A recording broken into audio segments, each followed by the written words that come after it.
13.3 question number 7। Question number 7 में ये बोल रहे हैं a joker's cap is in the form of a right circular cone of base radius 7 centimetre and height 24 centimetre. Find the area of the sheet required to make 10 such caps. तो जो joker की cap है वो ऐसी जैसे birthday cap होती है, तो वो कोन की शेप की है।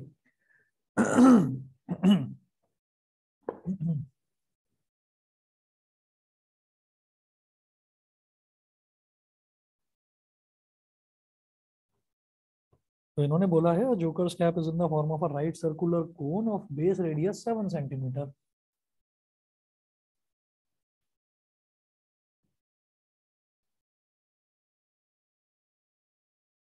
ये जो बेस का रेडियस है ये दे रखा है 7 सेंटीमीटर,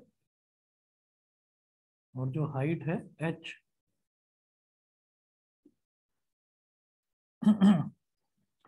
एंड हाइट 24 सेंटीमीटर। तो मुझे ये स्लैंट हाइट निकालनी होगी सबसे पहले।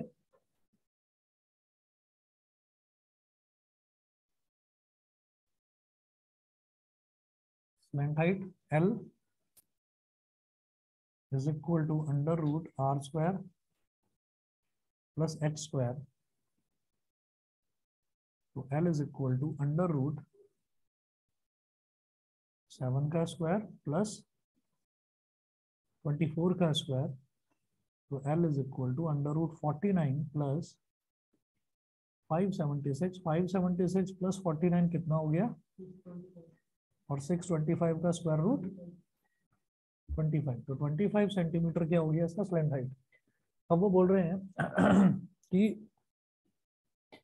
Find the area of the sheet required to make 10 such caps. तो एक चीज तो बिल्कुल क्लियर है कि कैप अंदर से तो खाली होगी, तभी तो सर पर पहना जाएगा उसको, अंदर से तो वो खाली होगी।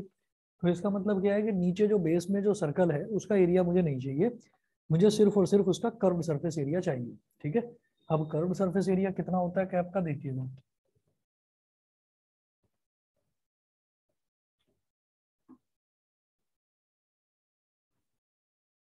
Area of sheet required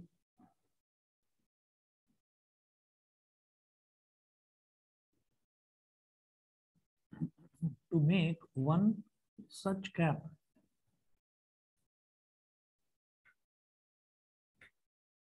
is equal to CSA of cone। CSA क्या होता है, कर्व सरफेस एरिया, यानी कि पाई आर एल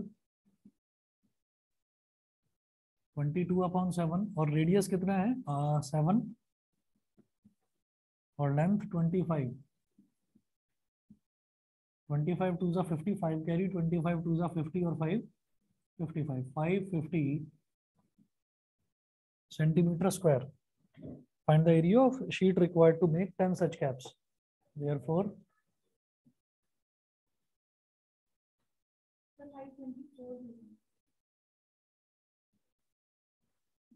ठीक है, area of sheet required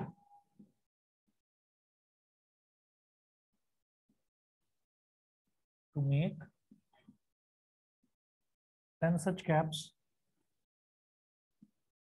is equal to 10 into area of one cap।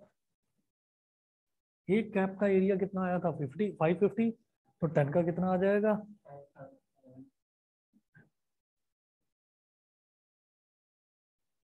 5500 centimetre square. ठीक है, आंसर चेक करिए, यही है। नहीं, बुक नहीं है, अच्छा वजन थोड़ा ज्यादा है बुक का।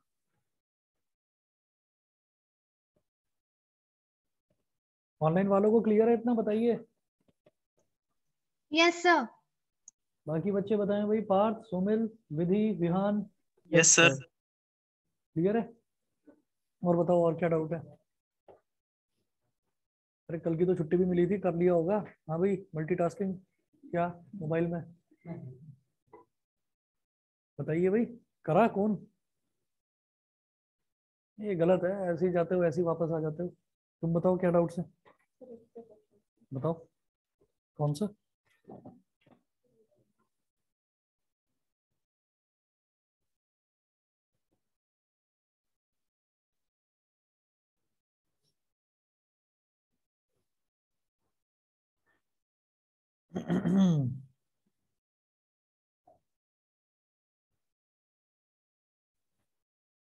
क्वेश्चन नोट करिएगा। A shopkeeper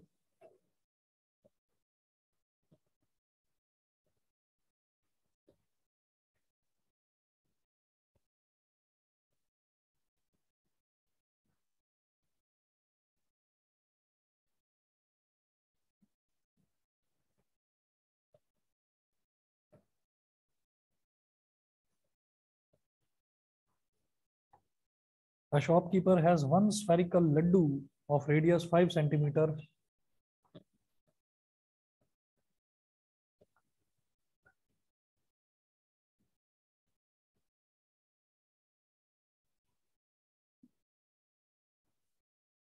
One spherical laddu of radius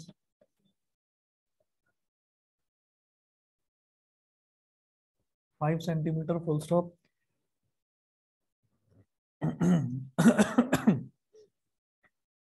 With the same amount of material, how many laddus of radius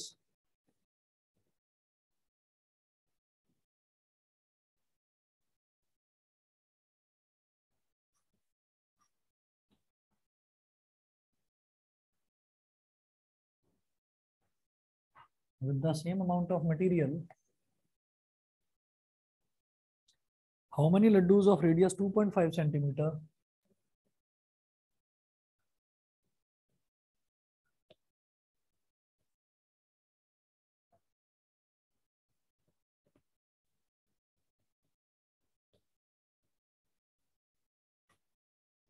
of radius 2.5 centimeter can be made can be made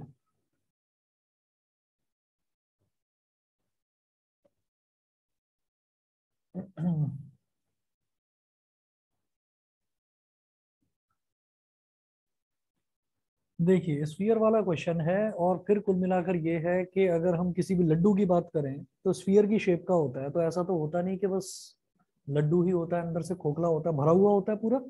इसका मतलब क्या है कि यहाँ पर उसके सरफेस एरिया की बात ना करके हम उसके वॉल्यूम की बात करेंगे, क्योंकि पूरा लड्डू अंदर से भरा हुआ है। भरा हुआ है मतलब पूरा उसका वॉल्यूम भरा हुआ है, समझ रहे हैं? तो कहाँ पर मुझे वॉल्यूम की जरूरत पड़ती है और कहाँ पर सरफेस एरिया की जरूरत पड़ती है। हालांकि मैंने स्फीयर का भी वॉल्यूम वाला पोर्शन करा नहीं है, लेकिन आप इससे शायद समझ गए होंगे, क्योंकि लड्डू सॉलिड होता है, उसके अंदर पूरा वो मटेरियल भरा हुआ होता है। तो अब इन्होंने बोला एक शॉपकीपर के पास एक लड्डू है, स्फीयर की शेप का है और उसका रेडियस 5 सेंटीमीटर है। ठीक है, अब वो बोल रहे हैं कि उस लड्डू के सेम मटेरियल से, सोचो कि उस लड्डू को फोड़ दिया जाता है और उसको फोड़ के उसी सेम मटेरियल से 2.5 सेंटीमीटर के लड्डू बनाने हैं। सेम मटेरियल से, उतना ही जितना एक लड्डू का मटेरियल था। तो 2.5 सेंटीमीटर के लड्डू कितने लड्डू बन जाएंगे ये बताना है। तो हम ये कहेंगे सबसे पहले ये जो एक बड़ा लड्डू है इसका वॉल्यूम निकालेंगे हम। ठीक है, तो volume of one big laddu, ये जो बड़े वाला लड्डू है इसका वॉल्यूम क्या हो जाएगा? स्फीयर का वॉल्यूम होता है बेटा 4/3 पाई r क्यूब। अब याद रखिएगा जब भी कभी हमारे पास ऐसे क्वेश्चंस आते हैं ना कि एक चीज थी मेरे पास उसको तोड़ दिया गया और उसी की हेल्प से दूसरी चीज बनाई जा रही है। ओरिजिनली एक बड़ा लड्डू था, उसको तोड़कर उसके आधे साइज के यानी कि 2.5 सेंटीमीटर रेडियस के लड्डू बनाने हैं। ठीक है, तो ऐसे में क्वेश्चन को फॉर्मूले में वैल्यू डालना, लेकिन उसको सॉल्व मत करना। उसको सॉल्व मत करना, पाई की वैल्यू भी मत डालना। अभी बताता हूँ क्यों। पाई से पाई कटेगा, क्योंकि आप पाई की वैल्यू डाल दोगे तो भी आंसर आपका ना आ तो जाएगा, पर अप्रोक्सीमेट आंसर आएगा। एक्यूरेट आंसर तभी आएगा जब आप वैल्यू काटेंगे नहीं। तो 4/3 पाई, और बेटा रेडियस कितना है इसका 5 सेंटीमीटर, तो 5 का क्यूब, तो 4 पाई into 5 cube upon 3 centimetre cube. तो ये एक बड़े लड्डू का वॉल्यूम हो गया। ठीक है, अब हम ये कहेंगे कि if small n is the number of small laddus to be made,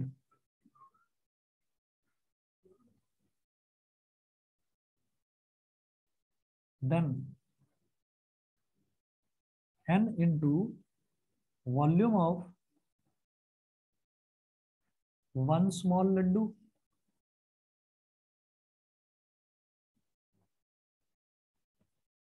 is equal to volume of one big laddu. शायद समझ में आ गया होगा, समझ गए भाई। हमारे पास कितने जो स्मॉल लड्डू है उसका मैं वॉल्यूम निकाल लूंगा, क्योंकि मेरे पास रेडियस है उसका। स्फीयर में मुझे बस रेडियस चाहिए होता और कुछ नहीं चाहिए होता, ठीक है। बड़े लड्डू का वॉल्यूम मैं निकाल चुका हूँ, 4 4 पाई 5 क्यूब अपॉन 3 सेंटीमीटर क्यूब। तो छोटे लड्डू का एक का वॉल्यूम है, नंबर ऑफ लड्डू कितने हैं वो मैंने n मान लिया, तो n into volume of one small Laddu is equal to volume of one big laddu. ये हो जाएगा। समझ गए कि नहीं? नहीं समझे तो दोबारा बता देता हूँ। हमारे पास एक छोटा लड्डू है, सोचिएगा कि एक दीवार है, बड़ी सी दीवार है, और हमें क्या है कि हमें छोटी छोटी ब्रिक्स से वो पूरी बड़ी की बड़ी दीवार बनानी है। तो हमसे कोई ये पूछे कि नंबर ऑफ ब्रिक्स कैसे आप बताएंगे, तो आप ये कहेंगे कि अच्छा कि कितनी वॉल्यूम की दीवार बनानी है, तो आप बता देंगे इतना मीटर क्यूब, ठीक है। तो हम ये कहेंगे कि number of bricks into volume of one brick is equal to volume of the entire wall. तो number of laddoos into volume of one small Laddu is equal to volume of one big laddoo, क्योंकि उस बिग लड्डू के material से ही छोटे लड्डू बनाए जा रहे हैं। समझ गए? तो number of laddoos into volume of one small Laddu is equal to volume of one big laddu. तो अब देखिए यहाँ पर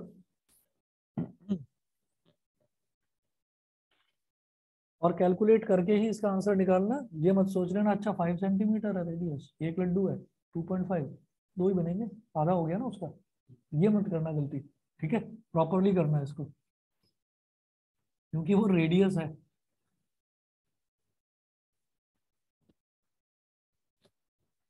और थोड़ा सोच कर देख लेना, कभी ये सोचोगे 5 सेंटीमीटर मतलब एक लड्डू से कितने लड्डू बना लोगे आप, तो जरा सोच कर देखना। 1 सेंटीमीटर इतना बड़ा होता है, लगभग लगभग इतना बड़ा। तो 2 सेंटीमीटर इतना हो गया, 3 इतना हो गया, 4 इतना हो गया, 5 इतना हो गया, 5 सेंटीमीटर ये, और ये रेडियस है।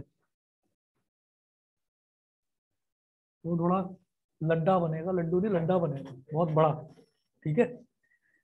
तो वो उसका रेडियस है।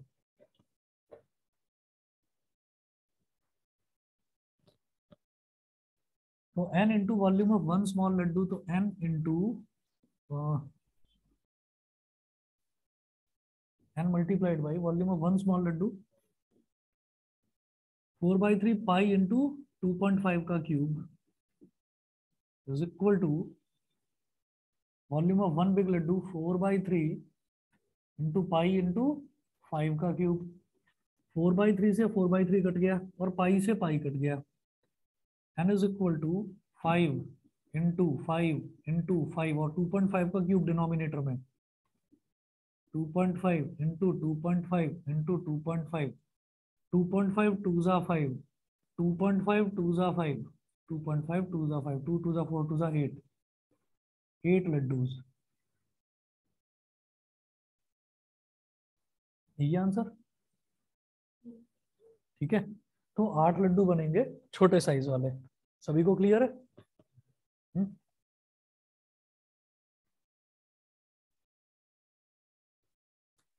चलिए जी, अगला क्वेश्चन है, ये भी वॉल्यूम वाला क्वेश्चन है और बहुत बढ़िया क्वेश्चन है। देखिए इधर नोट करिएगा।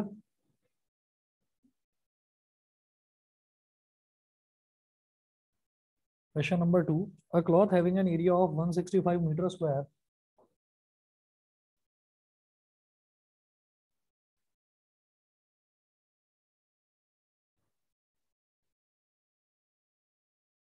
a cloth having an area of 165 meter square is shaped into the form of a conical tent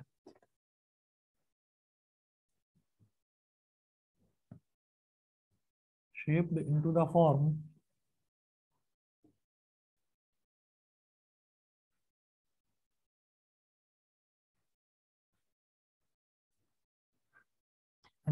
of a conical tent of radius 5 meter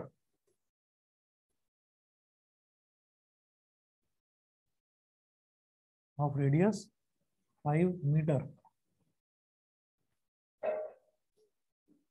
दो पार्ट्स हैं। Part first, how many students can sit in the tent?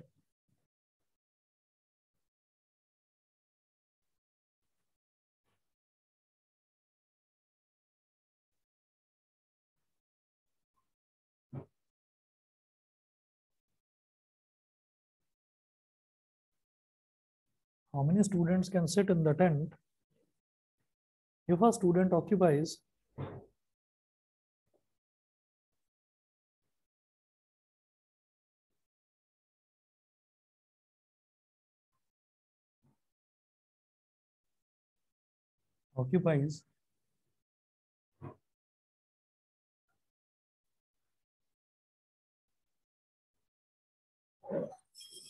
527,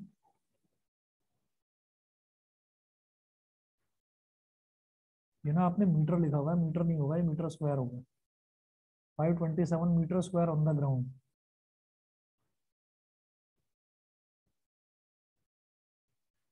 metre square क्यों होगा? क्योंकि कोई बच्चा बैठेगा, तो बैठेगा तो वो एक एरिया ऑक्यूपाई करेगा, लेंथ सिर्फ लेंथ नहीं। हाँ लिखा है 527।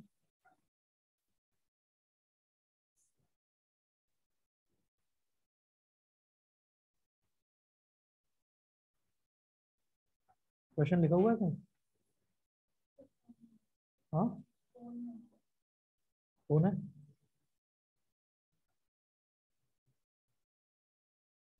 527 metre square on the ground तो बहुत बड़ा हो जाएगा, बहुत ज्यादा हो जाएगा। हाँ हाँ, एरिया तो कोन का, तो वो कॉनिकल टेंट का तो होगा नहीं, ग्राउंड का तो अलग होगा खैर। लेकिन फिर भी 527 metre square on the ground. तो ऑनलाइन देखा था क्या क्वेश्चन कहीं? वर्कशीट मिली थी? किसी के पास मोबाइल फोन है? अच्छा हाँ, मोबाइल इधर दो। मोबाइल तब से देख रहा हूँ, मोबाइल चल रहा है। गूगल चालू करके दो इसका जरा। दिखाना जरा। A cloth having an area of, यही वाला आ गया। हम्म।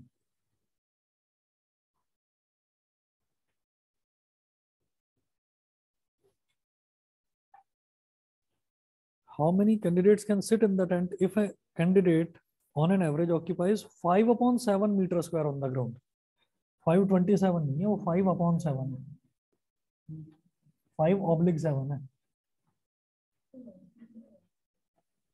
कोई नहीं, ठीक है। और फिर उसके बाद में बी पार्ट में पूछ रहे हैं find the volume of the कोन।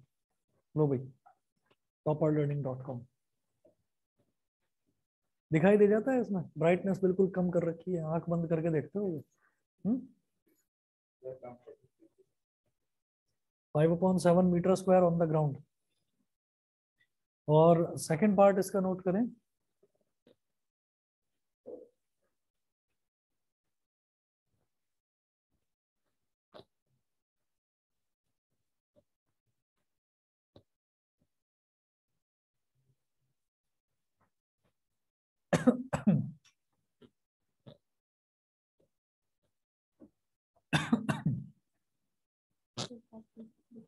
हाँ दे रहा हूँ।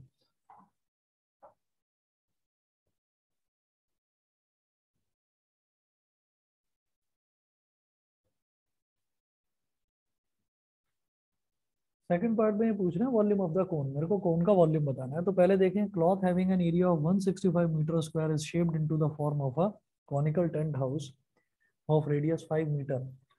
तो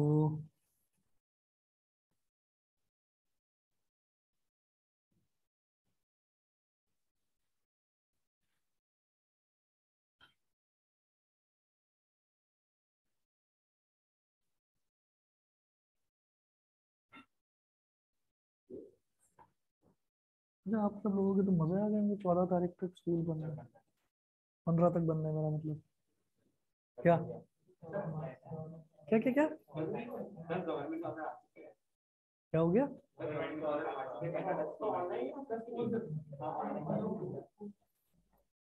रेजोनेंस हो गया, समझ में नहीं है।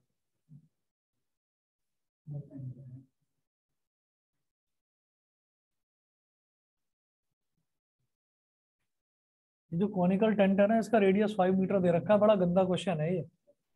5 मीटर रेडियस देता है कोई? कटेगा भी नहीं 7 से। रेडियस हो गया 5 मीटर। भाई 22/7 से कट भी तो जाना चाहिए ना। तो 7, 14, 21, 35 ये वैल्यू चाहिए मेरे को, ऐसे नहीं है। ये नहीं चलेगा। चलिए आगे। Having an area of 165 metre square. तो इसका मतलब क्या है कि भाई ये जो स्लैंट हाइट है मेरे पास ये भी नहीं है, ये जो हाइट है ये भी नहीं है। ठीक है।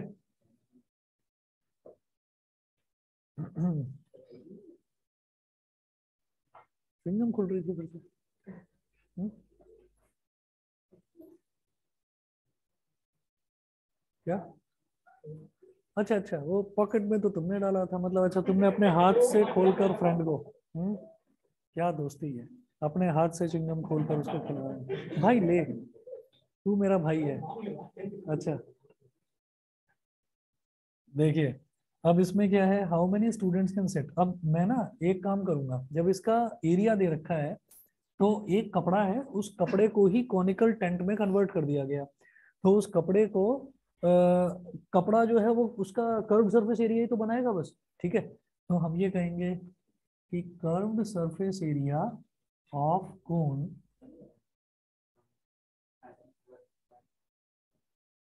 रुक जाओ अभी, कर्व्ड सरफेस एरिया क्या हो जाएगा, pi R L is equal to 165। Pi कितना है, 22/7। रेडियस कितना है, 5। और slant height L is equal to 165। अब यहाँ पर देखिए, जो चीज न्यूमरेटर में है वो इधर डिनोमिनेटर में चली जाएगी, जो डिनोमिनेटर में है वो न्यूमरेटर में चला जाएगा। तो 165 × 7 अपॉन 22 × 5, तो 11 2 22, 11 1 11, 16 माइनस 11 5, 5 5 55, और 11 5 55, 5 3 15। तो स्लैंट हाइट आ गया बेटा 21/2 मीटर। ये हमारे पास आ गया स्लैंट हाइट। ठीक है। अब उसके बाद वो बोल रहे हैं how many students can sit in the tent if a student occupies 5/7 metre square on the ground. अब देखो, ये जो फर्स्ट पार्ट है ना, इस फर्स्ट पार्ट में इस फर्स्ट पार्ट में कौन का कुछ लेना देना नहीं है, क्योंकि जो ग्राउंड पर बच्चे बैठेंगे तो ग्राउंड में कौन सी शेप ले लेगा, वो कौन, सर्कल की शेप ले लेगा। ठीक है, तो सर्कल का एरिया निकालना है, और ग्राउंड पर ही बैठेंगे बच्चे, तो सर्कल का एरिया जो है वो ग्राउंड का एरिया आ जाएगा। ठीक है, तो मैं इसको मिटा रहा हूँ।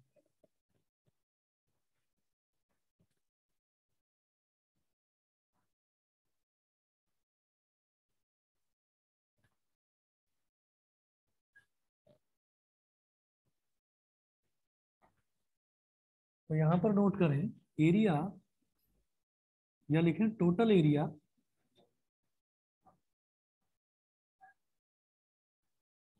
Available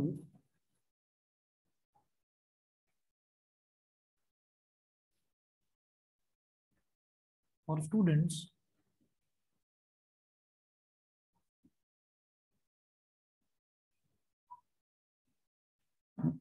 total area available for students to sit on the ground is equal to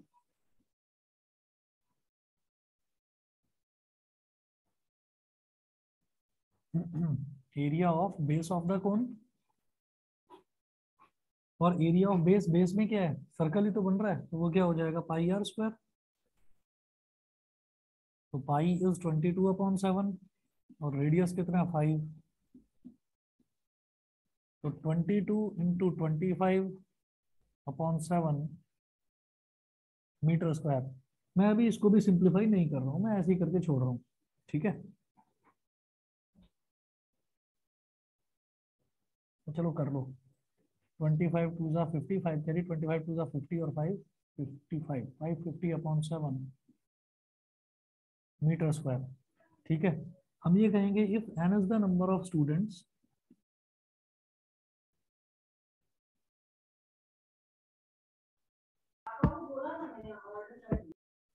then n multiplied by area required by one student is equal to total area of the base of the cone. Total area of the base of the cone.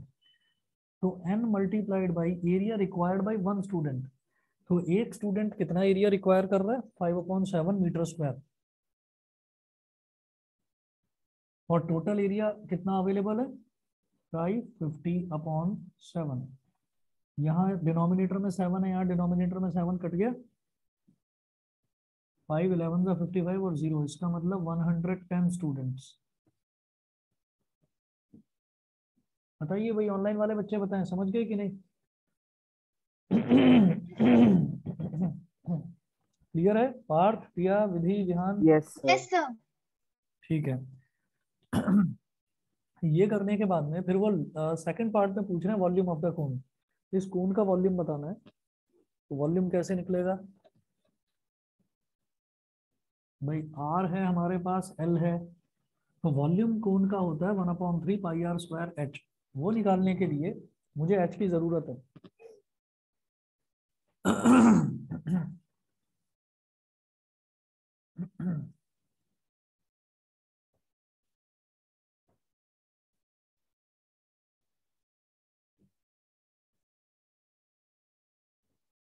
L square is equal to R square plus H square.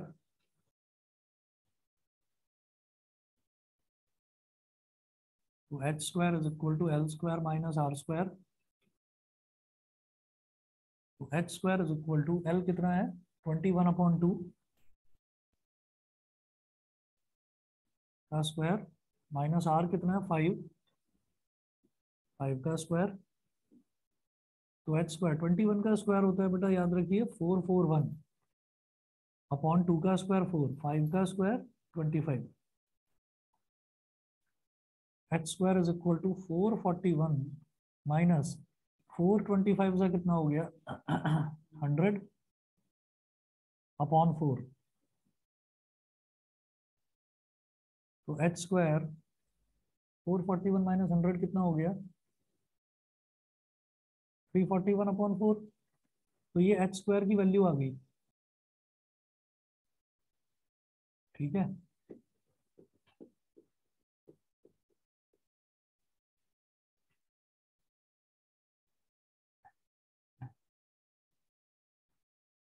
Twenty five 4 जा 100 है ना.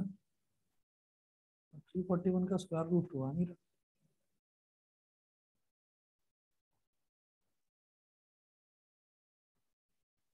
H is equal to, note करें, √341/4.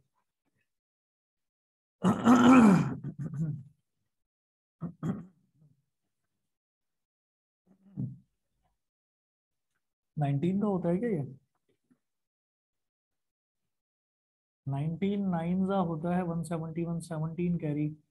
19 1 जा 19 और 17 361 होता है ये तो.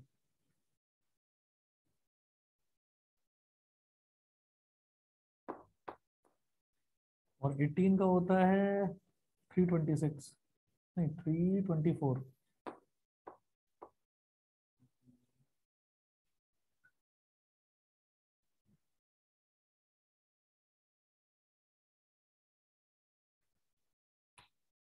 हम्म, 341/4. चलो अभी के लिए तो 18.4 है न्यूमरेटर में.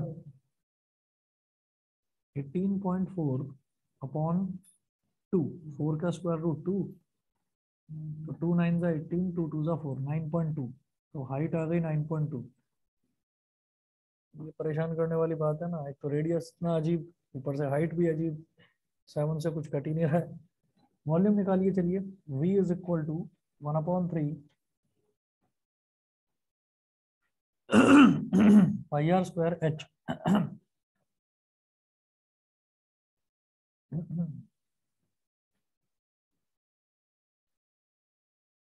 कई बार ऐसा होता है कि हम इतना लंबा कैलकुलेशन करते हैं ना, वो उसी से कुछ शॉर्टकट निकल जाता है। सोच रहा हूँ कि शायद यहीं से कुछ बात बन जाए।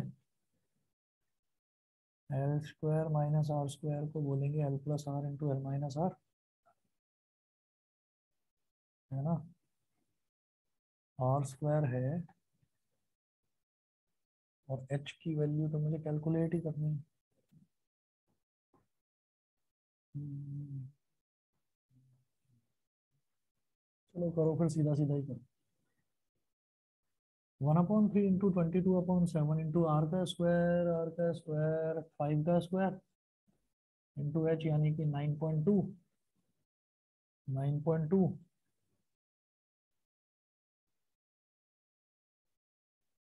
कितना आ रहा है एग्जैक्ट वैल्यू बताएंगे? 341 का स्क्वायर रूट। क्यों भाई, ये कैलकुलेटर क्यों खुला हुआ है मोबाइल फोन के साइड में? खुला हुआ क्यों है? इसकी लाइट, इसको पॉकेट में रख लो ना, स्लिप करके नीचे गिर जाएगा। मैं वैसे ही परेशान हूँ। देख लो मेरे मोबाइल का भी स्क्रीन टूटा हुआ है, मोबाइल का स्क्रीन देख लो ना, ये ऐसे ही टूटा हुआ था। ये ना जैसे लोवर होता है तो लोवर थोड़ा सा चिपक जाता है पैरों से, तो गलती हुई, हमें लगा कि पॉकेट में डाल दिया। पॉकेट में नहीं था वो, हवा में ही था, है ना। वो छोड़ दिया ये सोच करके जाकर पॉकेट में ही गिरेगा, वो गिर गया कहीं और। तो हो जाता है कई बार ऐसा। टेम्पर वगैरह लगवा रखा है? टेम्पर्ड जो स्क्रीन होती है, मैंने लालच कर रखा था, वो लगाया नहीं। अब टूटे हुए को ऊपर लगा रखा है कि देखो अपने बच्चे कुछ दिन कैसे निकालेगा।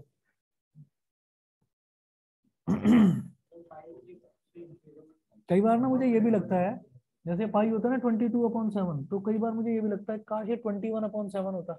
एक नंबर की तो बात थी, 3 हो जाता ना सीधे सीधे। चलो जी। आ, ये जो न्यूमरेटर है इसको तो सीधा सीधा लिखो 550।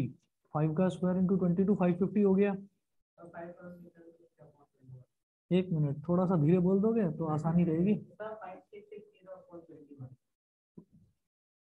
मैं सोच रहा हूँ सॉल्व करके बता रहे हो, ये तो खो जाएगा। इसमें क्या है, सॉल्व करके बताओ ना इसको, ये क्या। करो भाई, डिवाइड करो, तुम्हारी कैलकुलेशन थोड़ी फास्ट है। नहीं नहीं, वो डिवाइड ऐसे नहीं होता, वो कैलकुलेटर निकाल रहा है। समझ में तो आ गया ना सभी को, बता दो भाई। Parth, yes sir. ये ठीक है। ये विहान, आवाज आ रही है मेरी?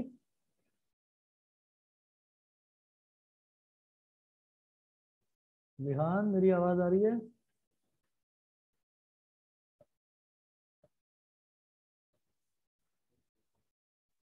कितना पॉइंट समथिंग भी तो आ रहा होगा।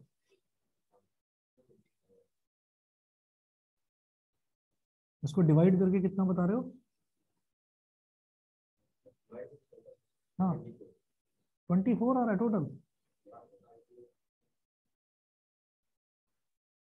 इसको तो सीधा सीधा 3.14 लिखो, ठीक है। और इसको 3 से डिवाइड करो। 3 1 3, 3 4 12, 1.046 आएगा। 1.05 बोलूंगा मैं तो इसको। 1.05 इंटू 9.2। हद हो गई, मतलब कैलकुलेशन नहीं हो रही सबसे। सपने देख रहे हो 2 महीने बाद 10th में आने के? करो तो फिर। 1.05 इंटू 9.2, ठीक है, इंटू 25।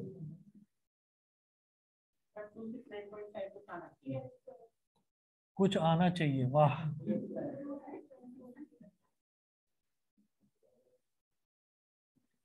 2 5 10, 1 कैरी।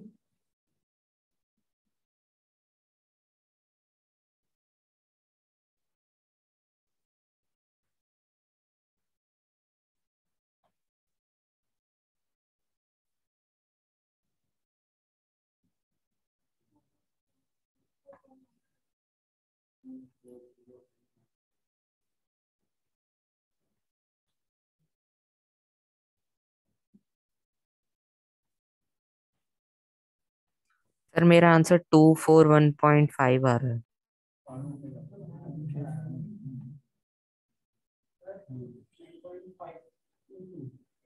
मेरा तो ये आ रहा है, देखना किसी का आ रहा है ये। यस सर, बट 7 नहीं आ रहा उसमें। पता नहीं, अब 241.75 सेंटीमीटर क्यूब है आंसर। और बताओ, और कौन सा क्वेश्चन है?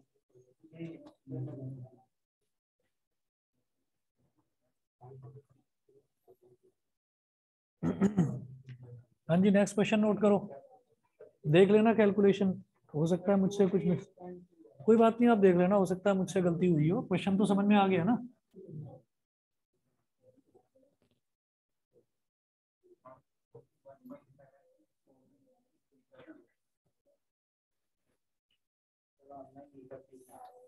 तो मीटर क्यूब में ही है, अच्छा मीटर क्यूब, हाँ ठीक है ना, चलो कोई नहीं। क्वेश्चन नंबर 3 है, इसके ना दो पार्ट्स दे रखे हैं। फर्स्ट पार्ट है, if the radius of a sphere is doubled,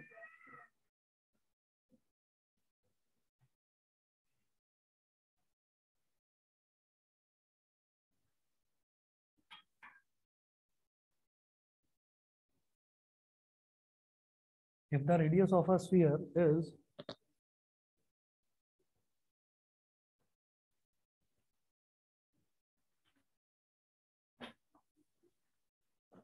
if the radius of a sphere is doubled, comma, then what is the ratio of their surface areas?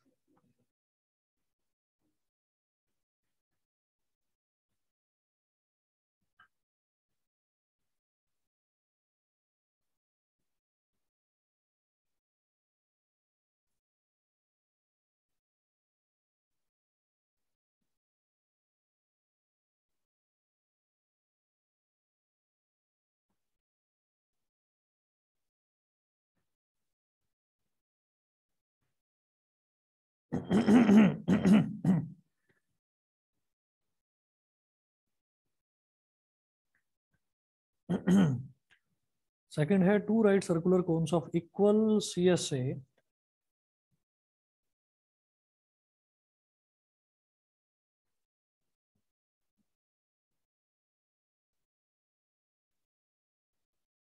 two right circular cones of equal CSA have slant heights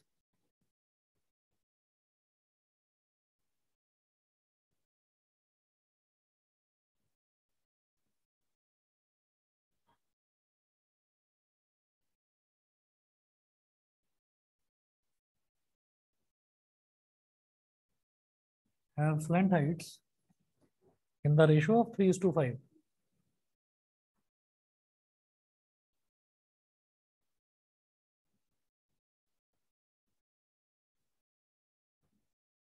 Full stop. Find the ratio of their radii.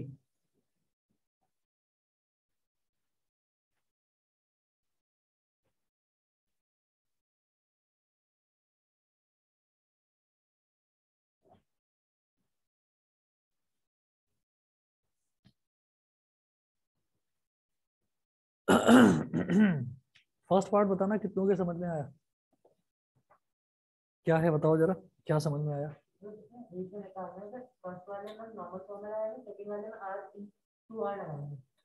चलिए, अच्छा, if the radius of a sphere is doubled, तो मतलब हमने क्या सोचा कि पहले जो स्फीयर हमको ओरिजिनली दे रखा है उसके रेडियस को आर मान लो, है ना, और आर मानकर आप क्या करें, उसका सरफेस एरिया निकाल दो। स्फीयर का सरफेस एरिया क्या होता है, 4 पाई r स्क्वायर। फिर दोबारा आप क्या करेंगे, जो स्फीयर है उसके रेडियस को डबल कर दोगे, ठीक है, रेडियस को डबल कर देंगे, फिर सरफेस एरिया निकालेंगे और दोनों का रेशियो ले लेंगे, ठीक है। तो देखिएगा,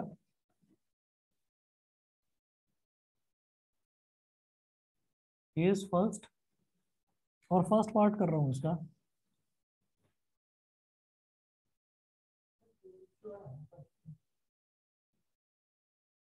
surface area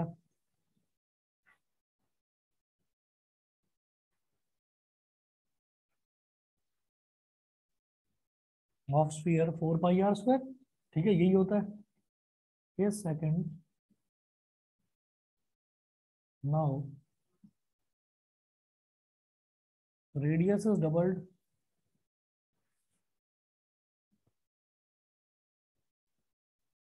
that is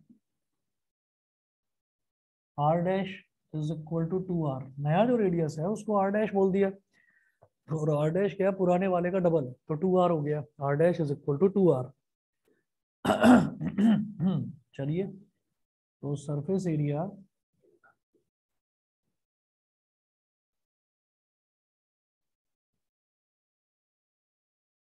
of new sphere,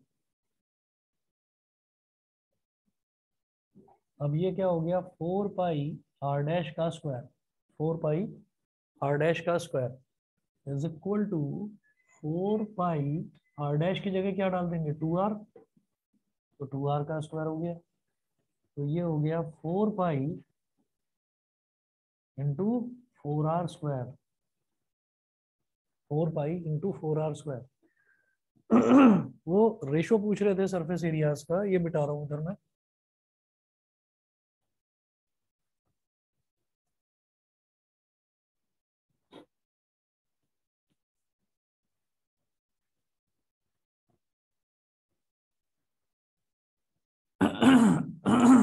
surface area of original sphere, surface area of original sphere upon surface area of new sphere। Original sphere का सरफेस एरिया क्या था, 4 पाई आर स्क्वायर, और जो नया स्फीयर है उसका क्या, 4 पाई इंटू 4r स्क्वायर। 4 पाई से 4 पाई कट गया, आर स्क्वायर से आर स्क्वायर कट गया, तो ऊपर 1 बचा, 1/4, यानी कि क्या हो गया, 1:4। बताइए जी, क्लियर है कि नहीं?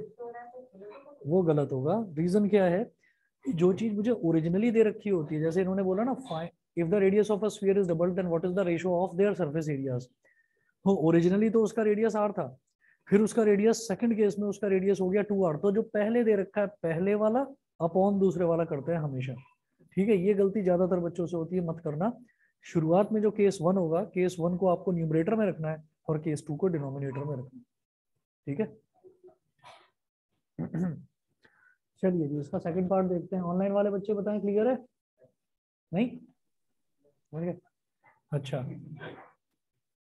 फिर है two right circular cones of equal curve surface area have slant heights in the ratio 3:5, find the ratio of their radii.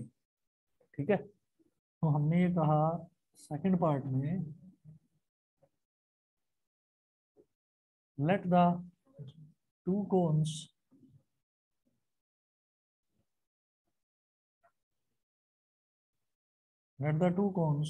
Are of radii r1 and r2 and slant heights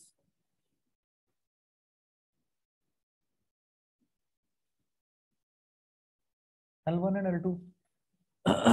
तो उनकी जो slant Heights है उनका ratio 3:5 दे रखा है। तो R1:R2, वो पूछ रहे हैं कि ये बताइए क्या होगा, उन दोनों के रेडियाई का रेशियो क्या होगा, ये पूछ रहे हैं।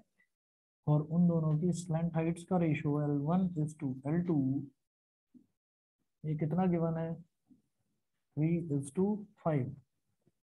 ठीक है, तो two right circular cones of equal curved surface area, two right circular cones of equal curved surface area. तो यहाँ पर ऐसा है, CSA of cone 1 is equal to CSA of cone 2। तो पहले वाले का कोन 1 का कर्व सरफेस एरिया क्या हो जाएगा, पाई r1 L1, और दूसरे वाले का पाई r2 L2। देखो पाई से तो पाई कैंसिल आउट हो गया, r1, अब इस r2 को नीचे ले आओ, तो r1/r2, और फिर ये जो L2 है ये इधर L1 नीचे चला जाएगा, तो L2/L1। ठीक है, तो भाई देखिए R1/R2 क्या हो जाएगा, L1/L2 क्या है, 3/5, तो L2/L1 उल्टा हो जाएगा, 5/3। तो 5/3 आ गया, R1:R2 क्या हो गया, 5:3 हो गया। समझ गए कि नहीं? ये समझे भाई। आप ये देखिए, पहले वाले का कौन उन्होंने बोला इक्वल कर्व सरफेस एरिया है दोनों का, तो पहले वाले का curve surface area pi R1 L1 और दूसरे वाले का पाई R2 L2, और दोनों इक्वल हैं तो इक्वल रख दिया। पाई से पाई कट गया, R1/R2 मुझे निकालना है, तो R2 यहाँ नीचे आ जाएगा R1/R2, सिमिलरली L1 यहाँ नीचे चला जाएगा L2/L1। जब L1/L2 3/5 है तो L2/L1 क्या होगा 5/3, तो R1/R2 क्या आ गया 5/3। ठीक है। आप लोग जो है कर्व्ड सरफेस, ये जो सरफेस एरिया वाला पोर्शन है ना, ये आप निपटाइए स्फीयर तक का कंप्लीट, मतलब शुरुआत की जो 4 एक्सरसाइजेज हैं ये कंप्लीट करिए आप। ठीक है। और प्रिपेयर रहिएगा, इसका मैं संडे को टेस्ट ले सकता हूँ सिर्फ सरफेस एरिया वाले पोर्शन का। ठीक। क्यूब, क्यूबॉइड, सिलेंडर, कोन, स्फीयर, ठीक, ये जो है चीजें इनका। चलिए जी, ओके।